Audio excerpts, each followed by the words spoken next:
Hello and welcome to another ATP Geopolitics video with myself, Jonathan MS Pearce's Ukraine War Frontline update for the 26th of July 2023. Just have the map legend up there for you so I don't have to keep repeating myself every video. Just pause it if you don't know what the lines mean on my map and have a look at this. That's what I'm going to say about that. I will be referring to these lines as we go forward. Right, let's get to the northeast sector of the front line. If I zoom out, this is Ukraine. Goes all the way back there. So I haven't been bothered to take my blue line all the way back to the edge of Ukraine. And we come into this northeast sector from Kupiansk to Svatova to Kreminna. And there is quite a lot to say about this area, particularly just to the west of Svatova. The ISW, Institute for the Study of War, says Russians claim to have captured Adiivka, advanced along the front 4 kilometers width and 2 kilometers deep in that area. Former Ukrainian Luhansk Oblast head Serhiy Haidai reported on the 25th that Russian forces are attacking in groups of 50 to 70 personnel and are using Storm Z units in the Kupiansk and Liman directions. Right, let's go and look at a number of different sources detailing these advances.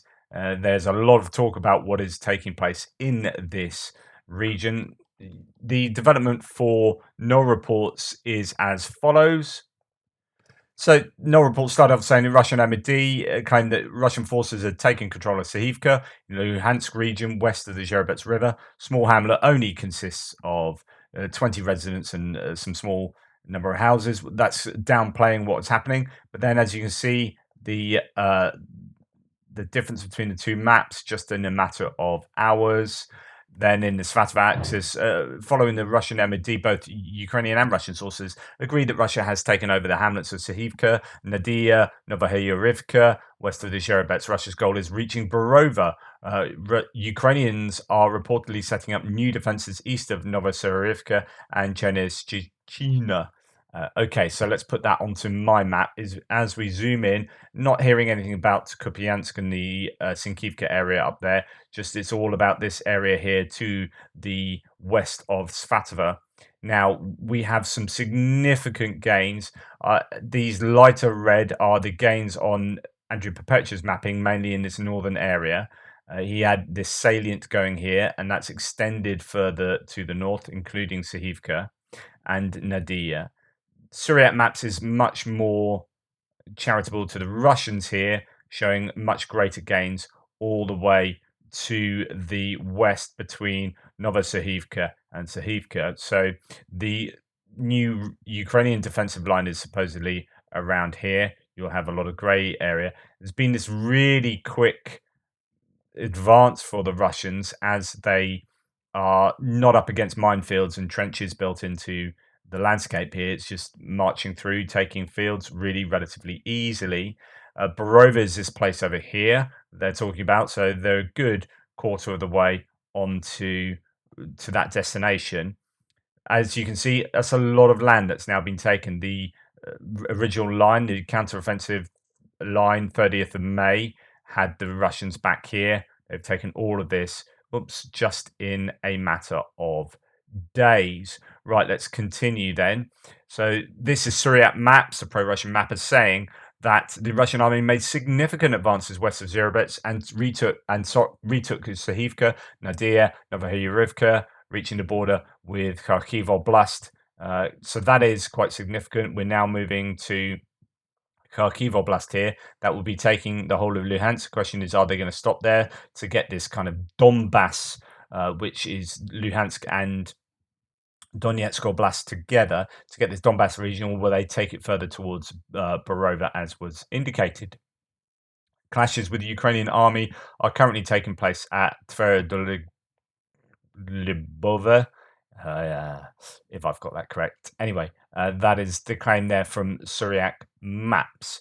Okay, as we come to another source, we have the Faituk's news saying Russia has captured the Ukrainian villages, the ones we've already mentioned, and the advance was between 6 and 8 kilometers, that's 3 to 4 miles. Map on the left is from yesterday. the right is from today. So you can see significant gains according to a number of different mappers. The ISW still is kind of cautiously trying to interpret this. They are still saying that the advances could be overblown. But I think once you've got someone like Andrew Perpetua who's looking at geolocation and shelling, and he knows his onions, he's not going to be blowing up any side. In terms of biases and exaggeration, he's a pretty objective mapper. When he's got the Russians advancing that far, then they've advanced that far, is my opinion there. So I think the ISW is just trying to be extra cautious, don't want to be too negative, possibly. Although the Russians have done exaggerations before, like we saw in Torska previously. 13 mapping says, according to the map, Russia has now got control of Sikivka, so all the places we mentioned. He was being a little bit cautious, just saying that at that time only Deep State map had that move. Actually, lots of other mappers are now joining in, looking at different sources for that. And Andrew Perpetua talks about this in his thread. He says, in lieu of a stream tonight, here's a thread on what's going on. Ukraine's situation north of Kreminna has deteriorated. This is due to troop rotation and that left inexperienced brigades in charge of a long stretch of front line where Russia immediately capitalized. I talked about this in my previous video, that troop rotation is a good time to attack because you've got exhausted troops leaving, or troops are just due to be rotated leaving, and new troops coming in. They may be inexperienced. They certainly won't know the area as well if they are newer troops to this area, being rotated from somewhere else. So as they're just finding their feet, or even in the midst of transferring, that kind of crossover, you've got organizational chaos. If you attack at that point, that will probably be the most advantageous point to attack, rather than once people are settled in. Over the past week, Russia has moved to a depth of 5 kilometers over a front that is approximately 9 kilometers wide. So he's showing these gains that are pretty significant. They're moving in the direction of Borova. That's that town I talked to you about, and this town is most likely their goal, although they're currently approximately 20k away. And this is because they will want to get to the Oskil, really. So the Oskil is this much larger river coming down here from Kupiansk, or through Kupiansk. And then you have the Zherebets River that then comes down on the western side of the P66 or R66 highway. And then you have the Krasna River just the other side of that. So you've got these rivers. The Zherebets River was creating something of a natural barrier. That's now been crossed by the Russians, so that is no longer a barrier, and that will be useful for them. But anyway, that's where Borova is and why they might be wanting to get there, as it's with its position on the Oskil River. In order to reach Borova, Russia will need to cross a small ridge line, which separates the Oskil and Zherebets watershed. The approximate elevation of this ridge is 195 to 200 meters. He's saying that actually, when you go into what he says there, it's only about 30 meters above where they would be advancing along there anyway. So it's probably not going to be too difficult for them to negotiate themselves over that ridge. It just depends what the Ukrainian resistance will be and whether the Ukrainians will be sending in reinforcements to shore up that line. This is a claim that I've not seen anywhere else, to take this with a massive block of salt. Last night in Luhansk, under the cover of artillery fire, the armed forces of Ukraine successfully recaptured approximately 2.15 square kilometers of land within the territory that had been captured by the enemy a few days prior. So this is a claim that the Ukrainians are fighting back and making some gains there, but I'm not wholly sure that has definitely happened. We shall find out. As I said, Sergei Haidai is saying they're attacking in groups of 50 to 70 personnel, the Russians. And the Russian MOD has also claimed that they have made some advances in the Kreminna area in the Serebyansky forest up to 1.5 kilometers. That would be significant as well if that's happened. Not so sure about that. There is no confirming evidence for that, but I think there's certainly a lot to worry about in this area by Svatove. It's a funny thing at the moment, this war. Not funny at all, funny, strange, as in you have these great gains, or significant gains, I think, for the Ukrainians in Bakhmut, and you've got some gains looking like they're going to take place along the southern front. Indeed, around Pavlivka around the Velikonovo-Silka salient, the Malotokmachka area, Orikhiv, Robotna, and possibly around Vasilivka or on the way to Vasilivka, Kamyanska. So some gains really for the Ukrainians. They're looking like they are poised for some major activity or are engaged in that right now. But at the same time, they're losing significant ground in Luhansk. And again, I will repeat myself from the last week. Do they genuinely do what Russia wants them to do, which is redirect forces that would be otherwise engaged in the counteroffensive to defend up here? Because the Russians have got a choice here. They have a bunch of troops and resources, right? Do they just sit defensively and shove all those people there? Because you're wondering, well, if they're losing ground in Bakhmut and they're losing ground perhaps in, say, Robotna, if they had all the troops that they're attacking with up here, then arguably they wouldn't be losing that ground, right? So they've decided not to reinforce these areas, but to go on the attack up here. What is more beneficial, to not lose territory defensively or to gain territory offensively? And actually, I do see some rationale in gaining territory and at the same time as losing it. And just, I think this presents more of a problem than the Ukrainians just finding it even more difficult to break through lines. But I don't know. Maybe time might say that actually that's wrong.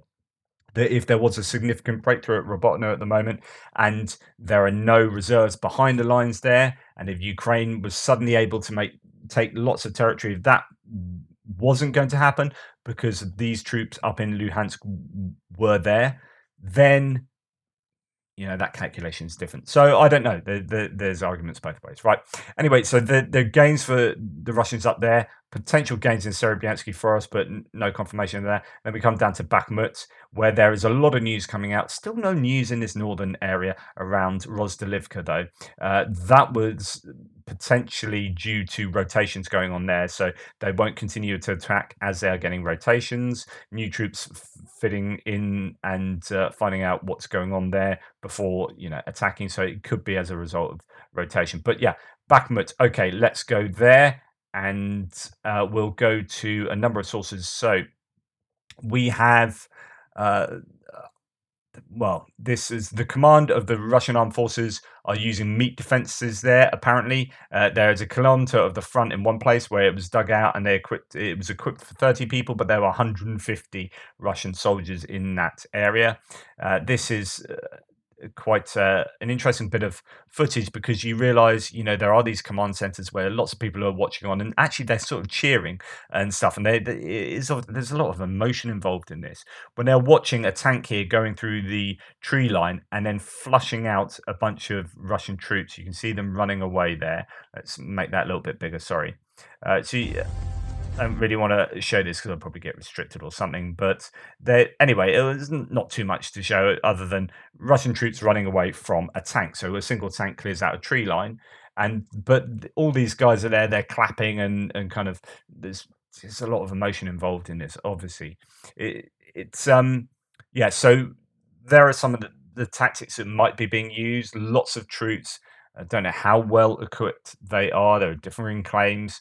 It depends who you're looking at. I've seen some footage from Marinka's chief from 2 days ago with a IFV. I can't really show it, but it's an IFV with a bunch of Russians on top, driving up really quickly. A landmine, I think, just misses it. One of these rocket landmines, and then it stops. A load of people get off, but they get off in the middle of some Ukrainian people in some buildings who are just like shooting at them, and it's a bit of a disaster, and they all kind of get lost. And then the IFV kind of starts retreating, and it pretty much runs over one of its own people, and it's all a bit of a disaster.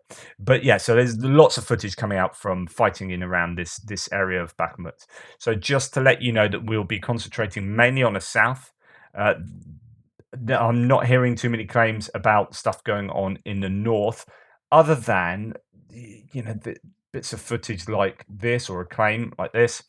So in Dubovo Vasilivka, in to the north of Bakhmut, around 30 black body bags with killed Russians lay beside the road. It's just a bizarre thing to catch on drone footage here. But this is geolocated for what it's worth. I'll geolocate that, plug it in. Now, I guess this just tells us that, hey, lots of people are dying up here, and here are 30 Russians lined up by the side of the road, ready to be taken away, one would assume, um, or you would hope they'd be taken away and repatriated, but maybe not. We are also hearing over the last 24 hours, there's a Chris Wiki thread about how they are not retrieving bodies precisely so they don't have to pay compensation. These are the claims coming out. We have seen these claims before, but there's slightly more evidence to support them. But anyway, I'll talk about that in my extra, in my 15-hour long extra, because I'm shoving so much content into it at the moment. Right, so remember, in this area, we have lots of lines now. We've got deep state map, the yellow line, to compare with the white line and see how far they have moved since the 30th of May. But essentially, these are all defensive lines. We are going to be talking about what's going on around Klishchiivka and Andriivka, although there are claims as well. So Tim White saying there are unconfirmed reports last night that Ukraine had breached one of Russia's lines of defense at the edge of Bakhmut. It's said that Ukrainian troops are inside the town itself. Completely unconfirmed. Don't know where that is. But there could be fighting in Bakhmut. I don't know. I mean, we've heard rumors about they're on the edge anyway, but I don't know whether it's a sensible idea to go fighting through the streets. I think that would be too attritional. Although there were claims after the Russian uh, counter or the Russian offensive in the area that as they went through the town, actually they lost more troops. I mean, the Russians supposedly lost a huge number of troops anyway compared to the Ukrainians, but they lost more troops outside Bakhmut than they lost inside. So in fact, it was less attritional fighting street to street rather than trench line to trench line. So it could be that actually it's more beneficial for the Ukrainians to fight through Bakhmut. However, I don't know whether it'd just be a better idea to operation encircle it and flush the Russians out without having to go into the city itself. So there are, if we go to the ISW actually before we look at some of those other claims, there are Russian claims that they have regained control of the outskirts of Bakhmut. There were claims yesterday that the Ukrainians had fought the Russians to the rear of Bakhmut. I've not heard any confirmation or disconfirmation, really, apart from that Russian MOD claim of what's going on in Bakhmut and that there might have been some success for the Ukrainians yesterday. It's been really tough fighting around there. So we'll wait to see of any news out of that area. If we come down to the south, we have the area of Klishchiivka. Here we have this town that is now pretty much destroyed. Just rubble of these houses, really. We have the heights to the west that the Russians have been pushed out of. Yesterday, a Russian source was saying that Ukraine controlled 90% of the heights. Today, we've got on to the point where it seems that the Russians are no longer in Klishchiivka and arguably not in Andriivka either. Now, there is very little mapping change. There's a tiny bit of mapping change to actually, it is Andrew Perpetua's map here. Just this tiny little triangle of change there. But a lot of the mappers won't have reacted to activity that took place yesterday evening and last night, nocturnal activity. So we look at some of the claims. Ukrainian forces south of Bakhmut liberated Andriivka. The liberation of Klishchiivka is imminent. Ukrainian forces already inside the village. Russian forces are abandoning their positions. For the Ukrainian forces at the ridge line overlooking Klishchiivka, this is most likely about shooting, fishing about. It's a shooting gallery there on the ridges above, or the ridge above Klishchiivka, shooting down as the Russians are retreating out of Klishchiivka, apparently. The air view have entered Klishchiivka at the very least from the southwest because Russian artillery is hitting them in the settlement. I mean, if you want a geolocation of where the artillery is hitting, this is Russian artillery hitting Ukrainian troops. That is there. So that is certainly behind all the lines as we have them at the moment. My suggestion would be that the whole of Klishchiivka is no longer under Russian control. So you'll have Russian lines somewhere back here presently, is my guess. And I'm guessing they're out of Andriivka because most of the sources are saying that. Early yesterday, there were differing claims like Rusich, which is a Russian ultra-nationalist source, saying that according to his information, they'd left Klishchiivka yesterday.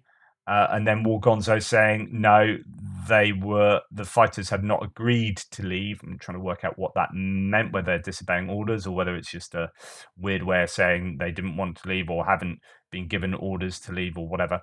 But yeah, so Wargonzo did admit it was difficult and but too early to talk about leaving, and then subsequently reports from both Ukrainian and Russian sources supporting changes to the map. A full retreat from Klishchiivka is preliminary. Russians are probably doing a fighting retreat, which then went on to claims that they had retreated from Klishchiivka. Osman from 24th IDAR Battalion reported that, and this was, remember, that was referring to yesterday early afternoon. So yesterday early afternoon, Ukrainian troop on the ground saying that Klishchiivka is under about, give or take, half of Klishchiivka was under Ukrainian control, and Russian channels are preliminarily reporting that their forces have pulled out. But since then, my understanding is that Klishchiivka and Andriivka are under Ukrainian control, or certainly not under Russian control. Okay, so that is this area there and this area here. So if we pull out, we can see that Bakhmut, if they are able to push further on, they can reach this line of defense. This road, I think, on high ground represents a defensive line for the Russians, but it allowed them to put more pressure on Kupiansk-Kreminna.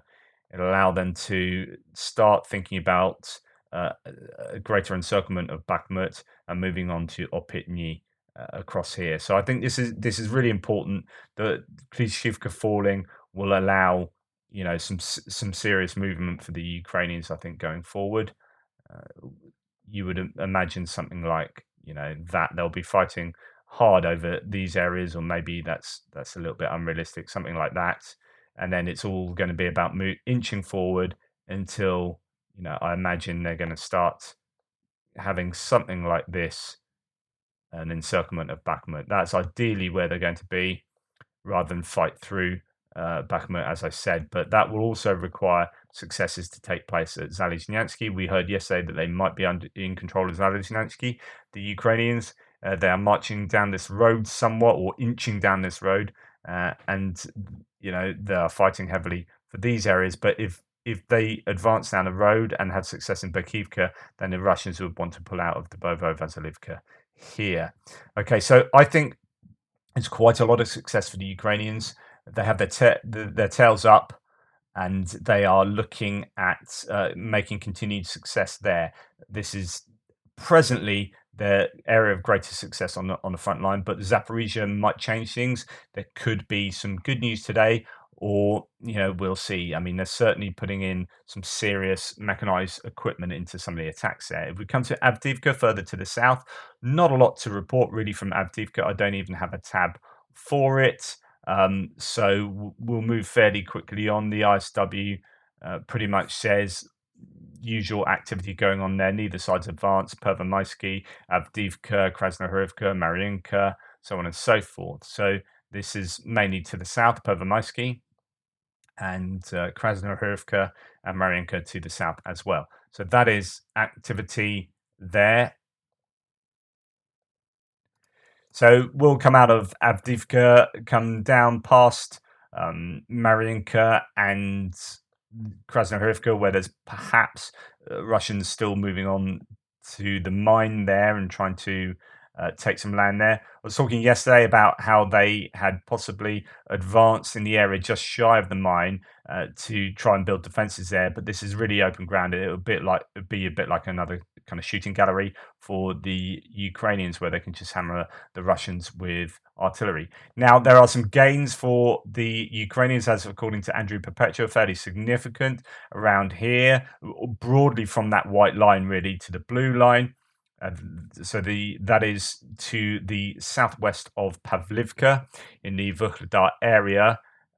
Here, the Ukrainians have been thought to be putting some pressure on. We heard rumors of them attacking this kind of area previously, or they are making some gains just north of Shevchenko, which is a small village under Russian control there. We'll see how that continues. That is presenting this, I guess, an issue for the Russians that we are starting to see a number of places showing a little bit of weakness, and the Russians are then it's playing whack-a-mole in defense, isn't it? So you've got some successes for the Ukrainians in Kamyanska. You've got trying to batter down the door at Piatikhatki. You've got Robotina throwing a load of stuff into, oh, sorry, Robotna. And then you have Velika Novosilka. There's a bit of probing at Drozhnyanka and here at Pavlivka. And this is making the Russians think, oh, here's it going to be here, is it going to be there? This is kind of what we're expecting right at the beginning of the counteroffensive. Then they kind of settled back, let the artillery do a lot of work. And now are we going back into that phase of probing to find a weakness and exploit that weakness? I don't know, but there certainly seems to be increased activity along this front line. Okay, when we come to the ISW, there's lots of talk in the ISW here, but actually I'm going to go mainly to other sources because I think things have happened since the ISW report from last night. So Andriy Kovalev, the spokesperson for the General Staff of the Armed Forces of Ukraine, said that Ukrainian troops have gained ground in the vicinity of Staromyrsky on the southern front. Other claims, Armed Forces of Ukraine in the area of Staromyrsky advance up to 750 meters behind enemy lines, says Valery Shershen. This is to say that there are successes around here. So this is a Velika Novosilka salient.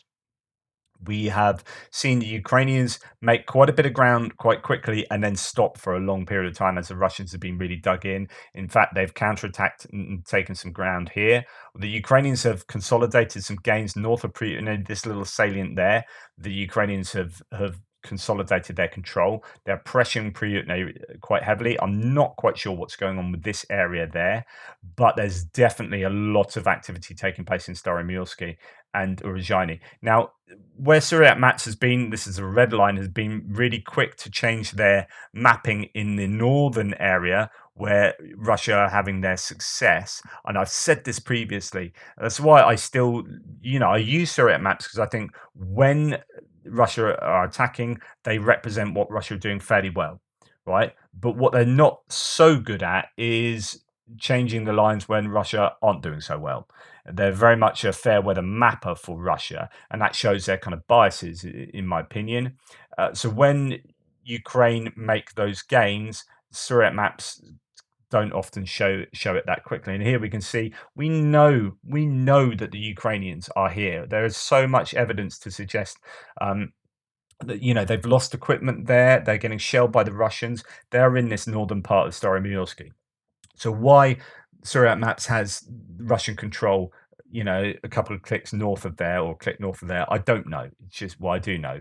They're just not so quick at admitting that the Ukrainians are making advances. Staromyrsky, Donetsk region is liberated. So one claim from Ukraine front lines here is that the whole of Staromyrsky has been liberated. That would be huge. That'd be significant. It might have happened, but I would take that with a load of salt until I see other sources, confirming that. But it could be there's fighting in Uruzhany, fighting in Staromyrsky. And we know that they have made advances. So 750-meter advance in this area. I mean, if you are fighting on the very outskirts, a 750-meter advance is that, right? The question is the advance from the fighting where we knew they were 2 to 3 days ago, or is that 750 meters from here?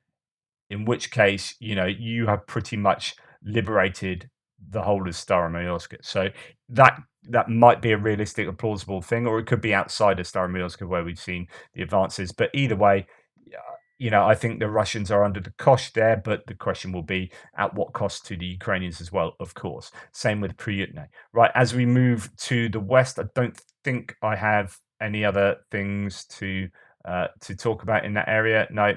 So we'll move on to the west to Zaporizhia, further into Zaporizhia from Donetsk Oblast, and lots of conversation again in or lots of analysis in the ISW. But I'm actually going to go to my own here. Basically there's still activity going on in Piatikhatki and Robotna. But I think the activity took place overnight, particularly in Robotna. So there are claims that the Ukrainians from 4 a.m. this morning started a significant attack in this area.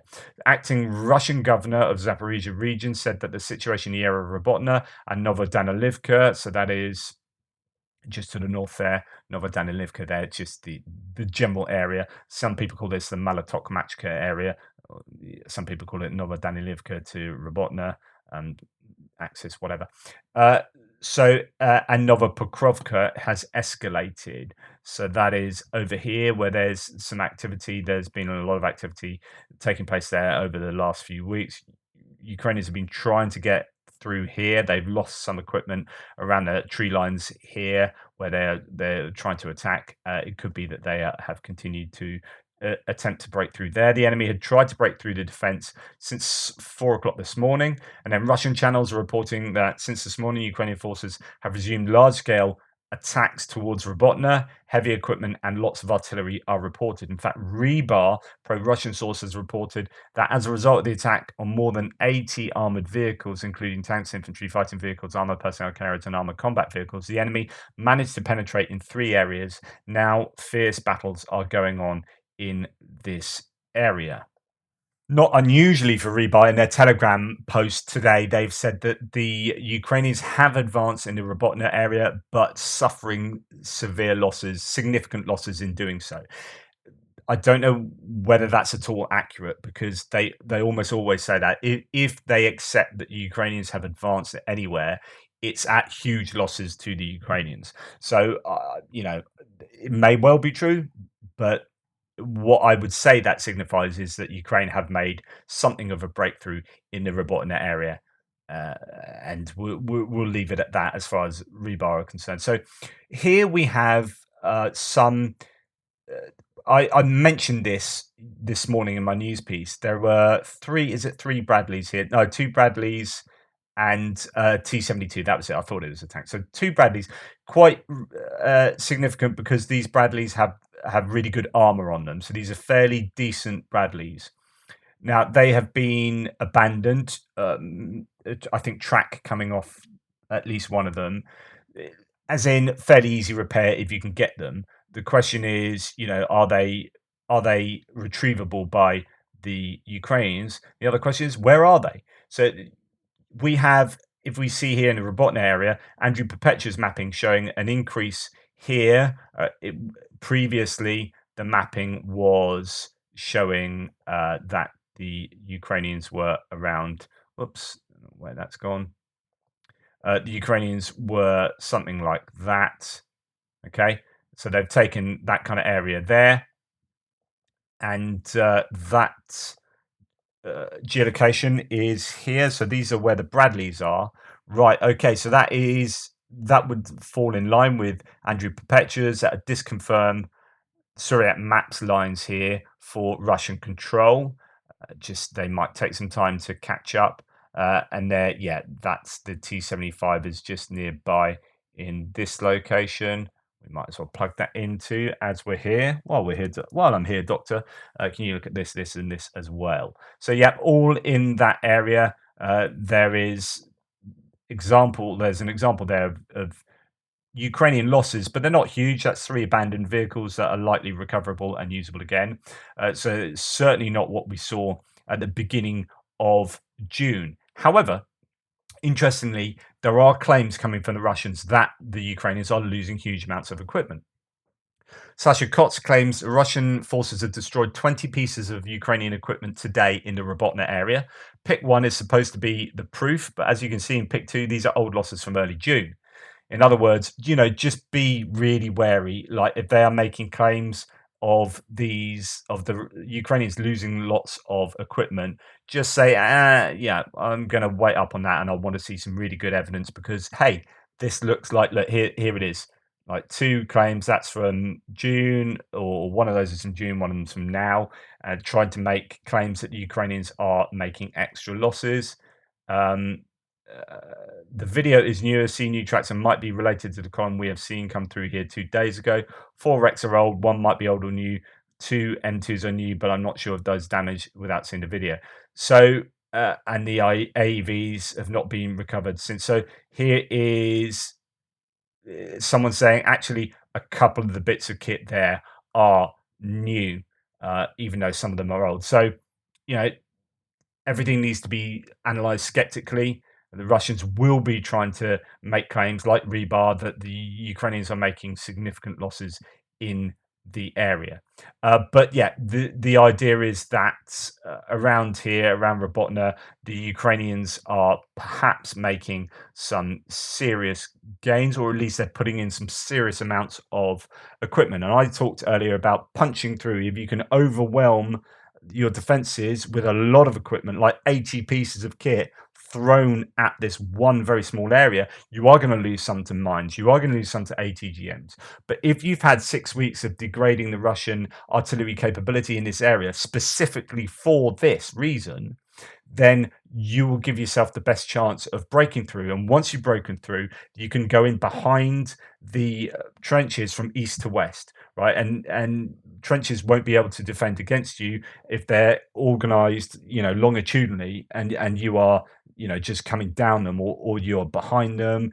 They are better designed to be shoot in one direction. You don't want to be shooting the other direction, or indeed both ways, because they're coming at you from both sides. So there is a chance that if you overwhelm one area, you can break through and flood the defenses from behind and take an awful lot of land. We shall see. It depends how deep the Russian defenses go in terms of how their reserves, if they have any reserves, are arranged, so on and so forth. So yeah, that could go on to some good news in Robotna, or it could be another kind of early June rebutted attack, but I don't think it will be. And then we come on to Piatikaki, where it seems, similar situation, Zerebianki, although the Ukrainians have made some gains in the Kamianska area. I don't know that there's too much to report from the ISW there. It says here that, what do we have? Russian mill bloggers claim Ukrainian forces conducted assaults near Lobkove. So Lobkove is in this area. You've got Lobkove that Ukrainians have control of, and then they are moving towards Luhove there, and towards Luhove, and noted that Ukrainian forces in the area usually conduct assaults from near Piatikhatki towards Serebianki. Russian mill bloggers claim that Russian forces retreated to unspecified prepared lines of defense in the area.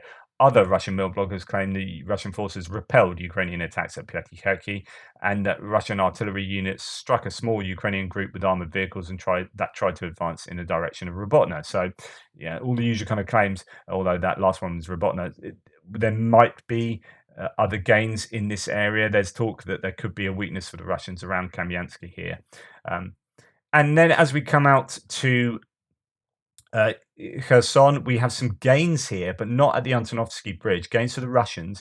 And this is kind of coming from Andrew Perpetua, who said that near Kherson, a Ukrainian drone attack shows a Russian presence on Belorody Island. I don't know that this is necessarily like Russian gains. It could just be, they are actually there. Because what happened when this was all flooded out, these kind of all went to grey zone kind of places, and it's trying to work out who's actually in control of these different islands. There's not a lot on many of these islands. In this particular place, there is settlement to the north here, and a little kind of portish kind of area there, or inlet there. So this is what Andrew Perpetua now has under Russian control. He did have it as grey zone, and this part of the island there. So I don't know that you would call that a gain, but it's certainly something. Actually, Andrew Perpetua has a really interesting thread on looking at satellite imagery and trying to work out exactly what's going on all over the place. For example, I talked about there being consolidated control north of Pryutne, and here he talks about that, showing how you can conclude that with looking at heavy shelling, established positions, so on and so forth. So you can go and check out Andrew Perpetua's thread on Twitter, brackets X, yeah, whatever, and see his analysis. He did an analysis all up and down the front, just of all the video footage that he could come across yesterday, which is in total sort of 32 bits of footage, is it? Or something like that. Or, yeah. So he said that there are 21 bits of kit lost by the Russians and 11 lost by the Ukrainians. So about a 2-to-1 ratio of Russian losses to Ukrainian losses just from the stuff he's seen in the last 24 hours. And it gives you an indication that the Russians are, it appears, losing more equipment, as is claimed variously, than the Ukrainians. So that's what's going on a front line. I think there's going to be quite a bit of news coming out today, I would imagine. I'll try and keep you updated. Please, please like, subscribe, and share. Check out my extra video coming out later, my 2 news videos from this morning. Really appreciate all your support. Take care. Speak soon.